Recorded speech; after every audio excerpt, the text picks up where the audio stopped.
സ്വരാജ് ഒരു കോളേജ് വിദ്യാർത്ഥി ആയിരുന്ന കാലം മുതൽക്കേ എനിക്കറിയാം.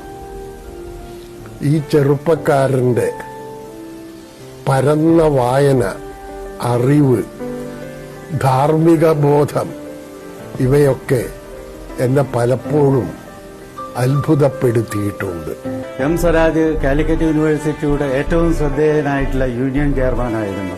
ഞാൻ വൈസ് ചാൻസലറായിരിക്കുന്ന കാലഘട്ടത്തിൽ ഒരുപക്ഷെ ഒരൊറ്റ വിദ്യാർത്ഥി സമരവും അവിടെ ഉണ്ടായിരുന്നില്ല. കാരണം വിദ്യാർത്ഥികളുടെ എല്ലാ ആവശ്യങ്ങളും പൂർത്തിയാക്കി കൊടുക്കുന്നതിൽ യൂണിയൻ ചെയർമാൻ എന്ന നിലയിലും വൈസ് ചാൻസലർ എന്ന നിലയിലും ഞങ്ങൾക്ക് ഒന്നിച്ച് പ്രവർത്തിക്കുവാൻ കഴിഞ്ഞു. ഞാൻ പ്രതീക്ഷാപൂർവ്വം നോക്കിയിട്ടുള്ള വ്യക്തികളിൽ ഒരാളാണ് എം സ്വരാജ്. അദ്ദേഹത്തിന് ഭാവിയെ സംബന്ധിച്ച് സുവ്യക്തമായ ദർശനമുണ്ട്, വലിയ സംഘടനാ പാഠവുമുണ്ട്.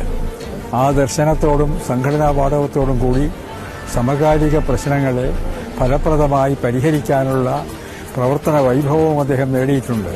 ഇതെല്ലാം ഇണങ്ങിച്ചേർന്ന ആദർശബോധവും ദർശനദീപ്തിയും കർമ്മശേഷിയും ഇണങ്ങിച്ചേർന്ന കാര്യക്ഷമത കൂടി ഞാൻ ചേർക്കണം, ഇണങ്ങിച്ചേർന്ന ഈ വ്യക്തിത്വം നമ്മുടെ രാജ്യത്തിന്റെ ഭാഗധേയം നിർണ്ണയിക്കുന്നതിൽ പ്രധാനപ്പെട്ട പങ്ക് നാളെ വഹിക്കുമെന്ന കാര്യത്തിൽ എനിക്ക് സംശയമില്ല. രാഷ്ട്രീയ പ്രവർത്തനം കമ്മീഷൻ പൈസ വാങ്ങിക്കാനും അടുത്ത ഇലക്ഷന് മുമ്പ് ആളുകളെ പിടിക്കാൻ വേണ്ടി പൈസ ഉണ്ടാക്കി ആളുകളെ പിടിക്കാനും കൈക്കൂലി വാങ്ങിക്കാനും അധികാരം ദുർവിനിയോഗം ചെയ്യാനും ഒക്കെയുള്ള ആളുകളെ അല്ല ഒരിക്കലും നമ്മുടെ പ്രതിനിധിയായി നമ്മൾ തിരഞ്ഞെടുക്കേണ്ടത്.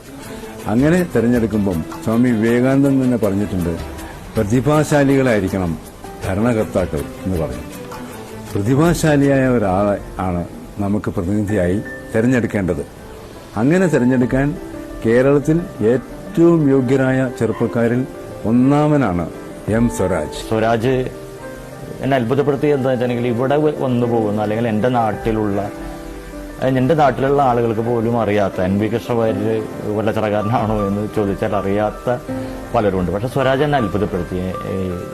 NVയുടെ കവിതകളൊക്കെ ചൊല്ലുക.